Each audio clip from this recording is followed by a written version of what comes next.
Assalamu alaikum friends and welcome to another lecture.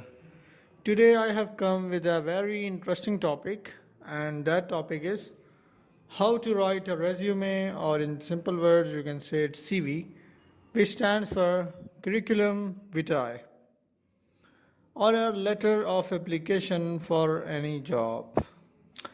अच्छा, तो आज मैं एक बड़े ज़बरदस्त टॉपिक के साथ आया हूँ और इस टॉपिक का नाम है कि अपनी रेज्यूमे कैसे बनाते हैं, या फिर आम अल्फाज में हम इसे सीवी कहते हैं। जब हम किसी जॉब के लिए एप्लीकेशन लिखते हैं तो हम एक सीवी सबमिट करवाते हैं, तो सीवी को लिखने का क्या प्रोसीजर है।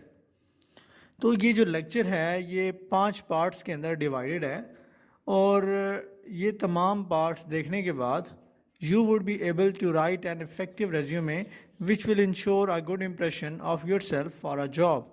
तो अगर आप ये पांचों पार्ट्स देख लेंगे तो आप उसके बाद इस काबिल हो जाएंगे, आप एक ऐसी सीवी बनाएं, एक ऐसी रेज्यूमे बनाएं कि वो बढ़कर आपका एक बहुत ज़बरदस्त इंप्रेशन जाएगा जॉब के लिए। जब वो इंटरव्यूअर आपकी रेज्यूमे पढ़ेगा तो एक ज़बरदस्त इंप्रेशन जाएगा आपका। The lecture is divided into following 5 parts: defining your objectives, planning, drafting, evaluating, and revising.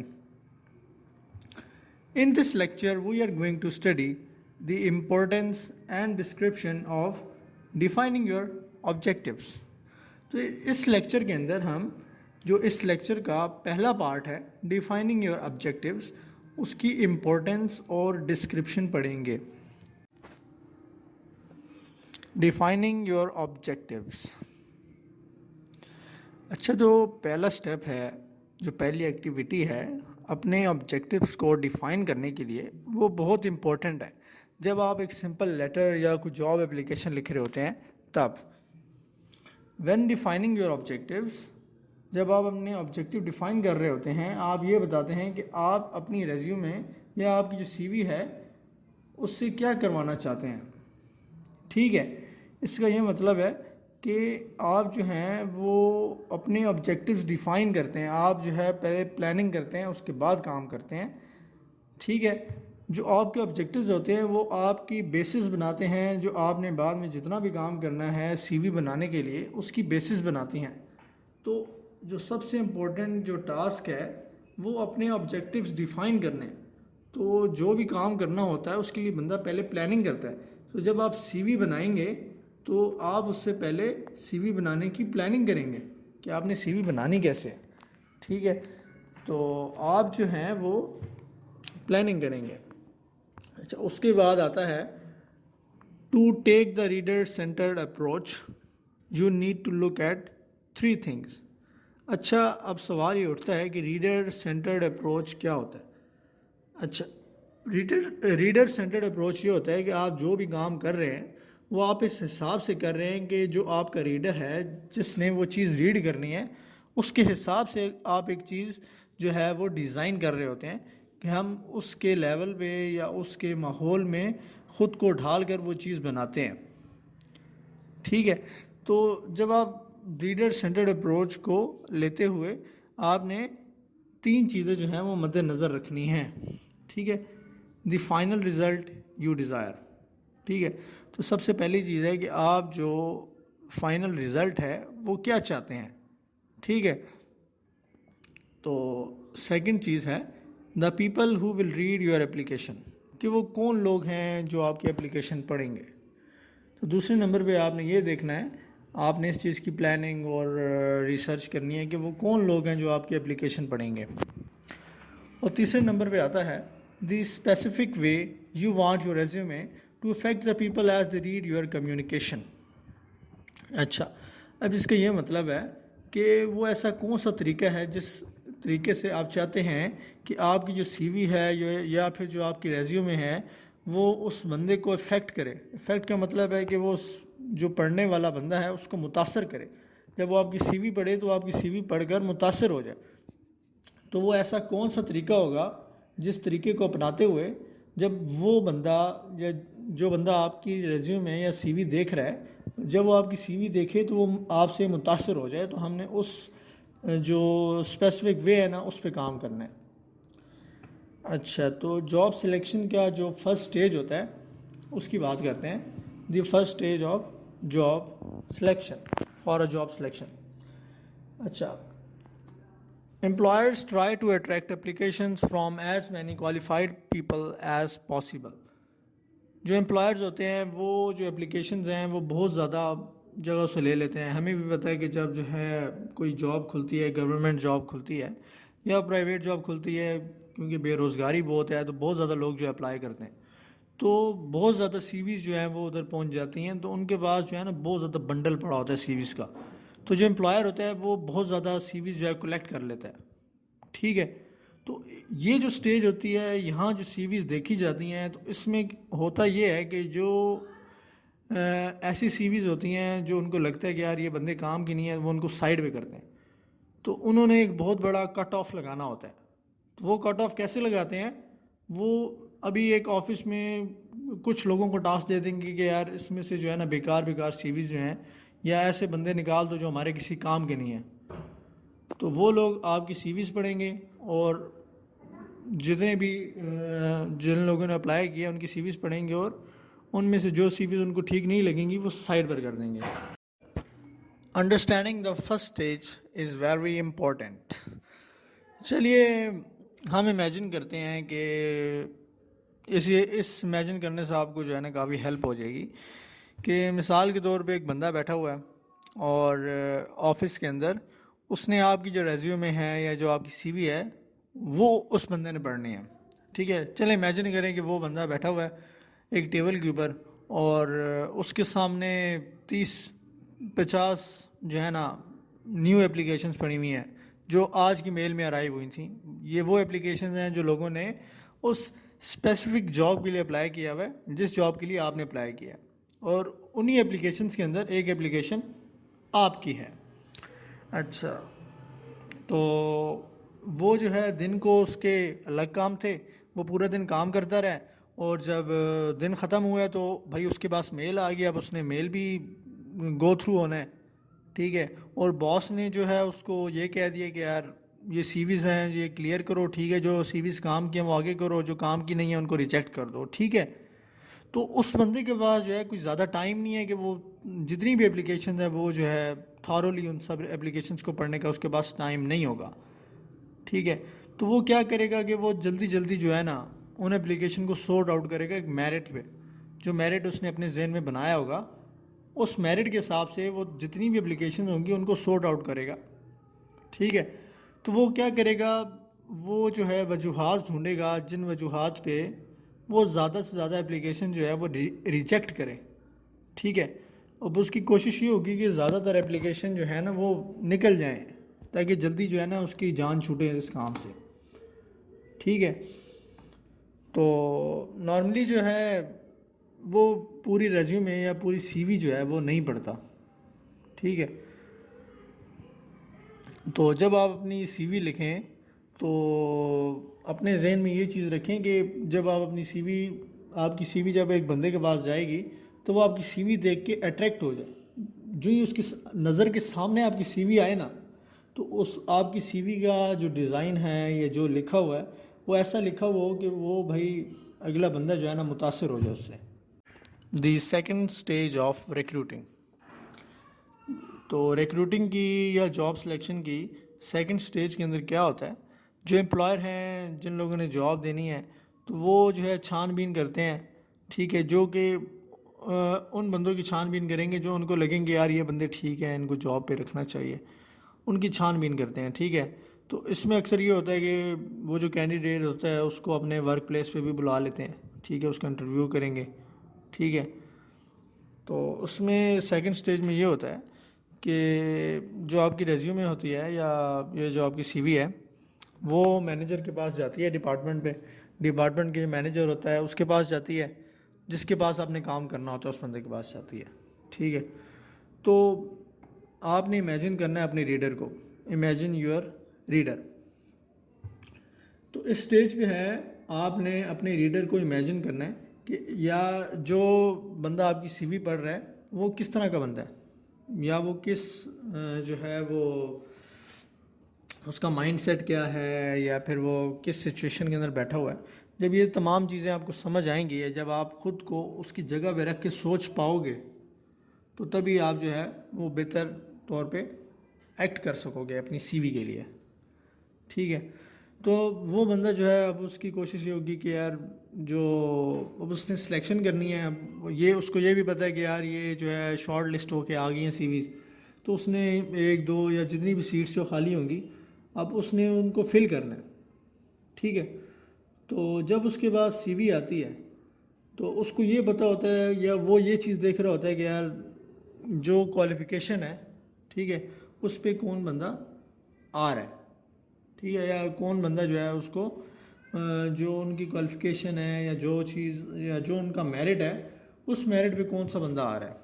ठीक है, some job searches vary from the two stage recruiting procedure. तो जैसे कि मैंने ऊपर बताया कि आप अपनी सीवी पहले देंगे, ठीक है, उसके बाद कोई बंदा छानबीन करेगा और सीवी के अंदर जो ठीक सीवीज़ नहीं होंगी उनको निकाल देगा। लेकिन ये ज़रूरी नहीं है, हो सकता है कि यार आज जो है ना डायरेक्ट जो है इंटरव्यू के लिए आपको बुलाया जाए और आप अपनी सीवी जो है लेके ऑफिस में पहुंच जाएं। तो ज़रूरी ये है कि deciding how you want your resumes to affect your readers is important. ठीक है, तो जब आपने अपने रीडर को जो बंदा आपकी सीवी पढ़ रहा है, उसको आपने आइडेंटिफाई कर लिया है। ठीक है, तो आपने ये डिटरमाइन करना है कि वो जो आपकी सीवी है वो उनको कैसे जो है मुतासर करेगी या फ़ायदा देगी उस जॉब के अंदर जिस जॉब के लिए आप अप्लाई किया हुआ है आपने। मतलब ये है कि आपने जिस जॉब के लिए अप्लाई किया हुआ है, आप जो हो उसके लिए कैसे कारआमद हो। ठीक है, तो ज़रूरी है कि ज़्यादा अगर बंदा बारीक बीनी से देखे तो इसका ये मतलब बनता है कि कैसे आपकी सीवी जो है वो जो रीडर है उसको अफेक्ट करेगी, कि वो आपकी जब सीवी पढ़े तो वो आपसे कैसे मुतासर हो जाएगा। ठीक है, तो दो चीज़ें जो हैं आपने अपने जहन में रखनी है। ठीक है, जब आप अपनी सीवी बना रहे हो, अगर आप चाहते हो कि आपकी सीवी पढ़ते हुए जो रीडर है वो अफेक्ट हो जाए, तो ये दो चीज़ें आपने अपने जहन में रखनी है। Number 1, the way you want your communication to alter your readers attitude, कि वो कौन सा रास्ता है या तरीका है जिसके ज़रिए आपकी जो सीवी है वो रीडर के एटीट्यूड को या उसकी ज़हनियत को तब्दील कर सके। ठीक है, और नंबर 2 आता है the task you want to help your reader perform while they read, कि वो ऐसा कौन सा काम है जिसमें आप अपने रीडर की हेल्प कर सकें। ठीक है, अभी रीडर की हेल्प आप कैसे कर सकते हैं कि रीडर जो है वो एक ख़ास नीयत से बैठा होता है कि यार मैंने जो है इसी मिसाल के तौर पे जो है वो क्वालिफ़िकेशन पे या फिर एक्सपीरियंस पे देख रहा होता है, तो वो आपकी सीवी पढ़ के उसको वो उसके सवालों का जवाब जो है ना उसको मिल जाए। तो ये दो जो पॉइंट्स हैं ये बहुत इम्पोर्टेंट है। अल्टरिंग योर ऑडियंस एटीट्यूड्स, तो पहले ये डिटरमाइन कर लें कि जो आपकी सीवी पढ़ने वाला बंदा है वो आपकी सीवी पढ़ने से पहले आपके बारे में कैसा महसूस करता है, और उसके बाद डिसाइड करें कि आप उसको कैसा महसूस करवाना चाहते हैं कि जब वो आपकी सीवी पढ़ ले तो वो आपके बारे में कैसा इंप्रेशन रखें। तो नॉर्मली ये होता है कि जो रीडर होता है या जो सीवी पढ़ने वाला बंदा होता है या जो भी बंदा मैनेजर है या जो भी, तो पढ़ने से पहले जो उसका एटीट्यूड होता है आपकी तरफ वो एक न्यूट्रल एटीट्यूड होता है। उसके जहन में ऐसी कोई ख़ास मतलब उसने एक नहीं बनाया होता, एक माइंडसेट नहीं बनाया होता। तो वो जब आपकी सीवी पढ़ेगा तो उसके बाद जो है वो अपना एक माइंडसेट बनाएगा कि यार ये बंदा इस तरह का है। ठीक है, तो सीवी इसलिए जो है वो बहुत इम्पोर्टेंट है।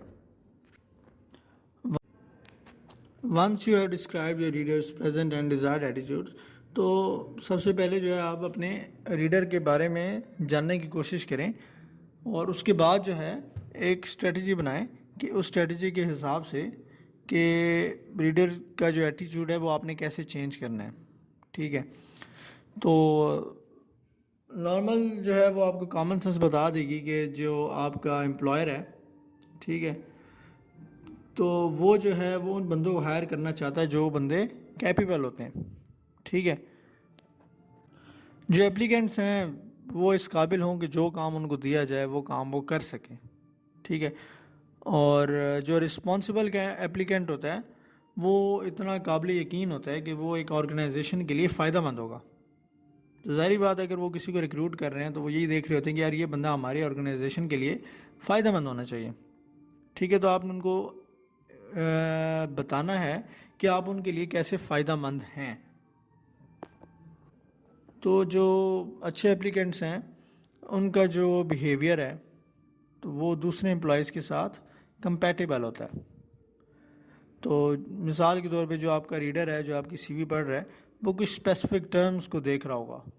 वो ये नहीं पूछेगा कि यार आप कैपेबल हो या आप हमारी जॉब कर सकते हो। वो आपसे इस तरह पूछेगा कि क्या आप जो हैं वो इस प्रोग्राम को जावा में रन कर सकते हैं, ठीक है। जावा जो है वो एक प्रोग्रामिंग लैंग्वेज है। तो वो आपसे ये पूछेगा कि यार आप क्या जावा रन कर सकते हैं, जावा में काम कर सकते हैं। तो वो आपसे डायरेक्टली वो सवाल पूछेगा जो उसके मतलब के होंगे। Helping your readers perform there task. अच्छा, मुख्तलिफ़ किस्म की जो कम्युनिकेशन होती है उसमें मुख्तलिफ़ किस्म के टास्क होते हैं। तो जब आपको पता चल जाए कि यार वो कौन से टास्क हैं तो आप अपनी सीवी जो है वो उस अंदाज़ में लिखें कि वो रीडर को पता चल जाए या वो जो एम्प्लॉयर है उसको पता चल जाए कि यार आप वो काम कैसे कर सकते हैं। तो नॉर्मली जो रीडर होता है उसको कुछ सवालों के जवाब चाहिए होते हैं और वो जवाब जो हैं वो मंदरजा झेल हैं। What exactly does the person want to do? कि ऐसा मतलब एग्जैक्टली ये जो बंदा है ये क्या करना चाहता है। What kind of education does the person have for the job? कि जिस जॉब के लिए इसने अप्लाई किया हुआ है उसके लिए उसकी क्या एजुकेशन है, क्या वो क्वालिफाइड है भी या नहीं। What experience does the person have in this or a similar job? तो ये जो बंदा है इसका इस जॉब में या इस तरह की मिलती जुलती किसी जॉब में एक्सपीरियंस है या नहीं। एक्सपीरियंस जो है वो बहुत मैटर करता है। तो अगर आपका एक्सपीरियंस है तो आप ज़रूर मेंशन कीजिएगा। What other activities haves the person engaged in which have helped him prepare for the job. तो ऐसी वो कौन सी एक्टिविटीज़ हैं जिसके अंदर ये बंदा मुलव्वस रहा है, जिन एक्टिविटीज़ ने इसको प्रिपेयर किया इस जॉब के लिए। तो ये मिसाल मतलब वो ये कि एक्सपीरियंस ही काउंट होता है। How can I get more information about the persons qualification. तो मैं जो हूँ कैसे इस बंदे की क्वालिफिकेशन के बारे में मज़ीद इन्फॉर्मेशन ले सकूँ। तो वो ये जो हैं वो 5 सवाल हैं जिसके बारे में वो जवाब तलाश करने की कोशिश कर रहा होता है। तो ये जवाब जो हैं आपने अपनी रेज्यूमे या अपनी सीवी के अंदर उनको बताने हैं। So this was the first part of writing an effective resume. In the next part, we will discuss the importance and description of planning. So then stay in touch to get more about writing an effective CV. तो अगर अभी तक आपने मेरे channel को subscribe नहीं किया तो अभी कर लें यार, 2 सेकंड की बात है। और बेल आइकन पे क्लिक करना ना भूलिएगा। अगर वीडियो अच्छी लगी है तो अपने फ्रेंड्स के साथ शेयर करें, ठीक है। और लाइक भी करें और कमेंट भी करें ताकि मुझे आपके रिव्यूज़ के बारे में पता चल जाए कि यार आप कैसे, मतलब ये है कि आपको मेरी वीडियोस कैसी लगी हैं। तो फिर मिलते हैं नेक्स्ट वीडियो में। अपना बहुत ख्याल रखिएगा और अल्लाह हाफिज़।